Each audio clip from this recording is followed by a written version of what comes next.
আপু, আপনারা এত এত অর্ডার কিভাবে পান? আচ্ছা আপু, আপনাদের মতন আমরা কিভাবে এত এত অর্ডার পেতে পারি? আমরা কিভাবে বিজনেস করব? কিভাবে কেক বানালে আমাদের কাছে ক্লায়েন্টরা আসবে? কিভাবে আমরা রিপিট কাস্টমার পাবো? এই ধরনের মেসেজ আমি কিন্তু অনেক বেশি ইনবক্সে পেয়েছি। এছাড়াও আপু, আপনারা কি বেসিক বেকিংয়ের কোর্স করান কিনা? আপু, আপনারা কি কোনো ধরনের ক্লাস নেন কিনা? এই ধরনের অনেক অনেক প্রশ্ন আমি কিন্তু আমার ইনবক্সে বহুবার পেয়েছি। তাছাড়াও অনেক হোম বেকার আপুদের পেজের মধ্যেই যে দেখি আমি কমেন্টে ভরা থাকে এই ধরনের মেসেজ দিয়ে যে আপু, আমরা কিভাবে কাজ করব, কিভাবে কাজ করলে আমরা অর্ডার পাবো। এই জিনিসগুলো আসলে সত্যি কথা বলতে একদিনে তো আর আমাদেরও হয়ে যায়নি, তাই না? আমরাও যখন নতুন ছিলাম তখন দেখা গেছে যে নিজেরাই বাসায় খাওয়ার জন্য কেক বানাতাম, সেগুলোই পোস্ট করতাম, কেউ দেখতো না। একটা বা দুইটা লাইক পেজে পড়তো, এরকম হলে হতো, না হলে নাই। বা একটা দুইটাও লাইক পড়তো না, নিজেরটাতে নিজেই লাইক দিয়ে বসে থাকতাম। তো এই ধরনের জিনিসগুলো আমরাও কিন্তু এক সময় ফেস করে এসেছি, আমরাও এগুলোর সম্মুখীন হয়েছি। তো আপনাদেরকেও ধৈর্য ধরতে হবে। আপনারা আস্তে আস্তে একটা কাজ করবেন, সেগুলোর পোস্ট করবেন, বিভিন্ন ধরনের গ্রুপে আপনারা শেয়ার করতে পারেন। তো ওই ধরনের কাজগুলো করলে দেখা যাবে আপনাদের কিন্তু এমনিতেই একটা মানুষ পরিচিত হয়ে যাবে যে আপনার অমুক একটা জায়গায় একটা গ্রুপে আপনি আপনার পেজটা শেয়ার করলেন, সেই গ্রুপে কিন্তু এমনিতেই আপনার পেজটা অটোমেটিক্যালি অনেক মানুষের কাছে পৌঁছে যাচ্ছে। তো আপনারা চাইলে এই ধরনের কাজ করতে পারেন। আর অনেকেই বলে যে রিপিট ক্লায়েন্ট কীভাবে পাবো? অবশ্যই সেই জন্য আপনাকে খুব বেশি কিছু করতে হবে না, শুধুমাত্র আপনার কেকের মানটা ঠিক করতে হবে, আপনার কেকটা কোয়ালিটিফুল হতে হবে। আর যেহেতু আমরা হোমমেড কেক সেল করি, অবশ্যই মানুষ একটা ভালো কিছু আশা করে আমাদের কাছে আসে, তাই না?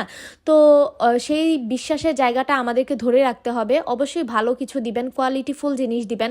কেকটাকে যত বেশি টেস্টি করা যায় আপনি সেই টেকনিকগুলো ফলো করতে পারেন। এগুলো আসলে আপনাকে নিজে থেকেই ভাবতে হবে, কেউ আপনাকে শিখিয়ে পড়িয়ে দিবে না। তো আমরাও যে খুব একটা পারি, বিশেষ করে আমার কথাই আমি বলি, আমিও যে বলবো যে আমি খুবই পারি এখন একদম পারদর্শী, আমি নিজেও কিন্তু এরকম না। অনেকেই বেসিক বেকিংয়ের কোর্সটা করতে চাচ্ছেন বা একদম শুরুর দিক থেকে যেন আপু একটা বিজনেস শুরু করতে পারি, এই মেসেজগুলো অনেক বেশি করছেন। তো আমি নিজেও এখনও পর্যন্ত সেইভাবে শিখে উঠতে পারিনি। আমার কাছে মনে হয় না যে আমি এখনও ক্লাস করানোর মতো যোগ্য। তো যেদিন নিজের মধ্যে ওই রকম একটা সাহস আসবে বা নিজের কাজ অতটুকু পর্যায়ে নিয়ে যেতে পারবো, ইনশাল্লাহ আপনাদের জন্য অবশ্যই সেই সুযোগটা রাখবো আমি।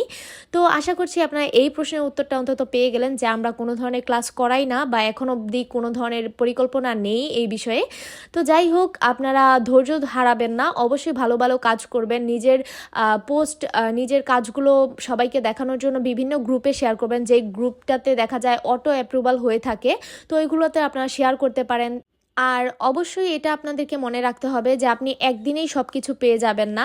আমরাও এই জায়গাটায় আসতে অনেকটা স্ট্রাগল করেছি, এরপর আমরা টুকটাক যতটুকুই পাচ্ছি আলহামদুলিল্লাহ আমাদের চলে যাচ্ছে। বা এখন অবধি আমি বলবো আমার কাজের মধ্যে আমি অনেক বেশি স্যাটিসফাইড। এই যে দেখেন আজকে যেই কেকটা করছি, এই কেকটা যে আপুটা নিয়েছেন, আপুটা ঠিক 1 বছর আগে আমার পেজ থেকে ওনার মেয়ের জন্যই একটা কেক নিয়েছিল। আলহামদুলিল্লাহ আপু কিন্তু অনেক ভালো রিভিউ দিয়েছিল গত বছরও। আর এইবারও আলহামদুলিল্লাহ দেখেন আপুটা 1 বছর পর আবারও আমাদের পেজে মেসেজ করেছে। তো ওই দিন আমি অনেক বেশি অবাক হয়েছি যে এর মধ্যে আপুর সাথে কিন্তু আমার কোনো ধরনের যোগাযোগ হয়নি, আর কখনো আপু 1 বছরের মধ্যে কেউ নেয়নি। কিন্তু দেখেন এই একটা বছর আপু কিন্তু আমাদের পেজটাকে অবশ্যই মনে রেখেছে, নয়তো কিন্তু উনি আর আমাদের পেজে অর্ডার দিত না। বা আমরাও হয়তো বা আপুকে খুশি করতে পেরেছিলাম বলেই আপু আমাদের পেজে দ্বিতীয়বার আবারও এসেছে।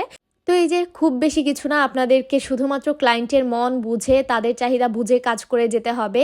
আর কখনোই ধৈর্যহারা হওয়া যাবে না। অবশ্যই আপনাকে এটার পিছনে লেগে থাকতে হবে, অনেক বেশি শ্রম দিতে হবে, তাহলে আপনি ভালো কিছু পাবেন। তো যাই হোক, বকবক করতে করতে আমার ডেকোরেশনটাও শেষ। অবশ্যই কিন্তু কমেন্ট করে জানাতে ভুলবেন না যে আজকের এই আমার ফ্লোরাল কেকের ভিডিওটা আপনাদের কাছে কেমন লেগেছে। আল্লাহ হাফিজ।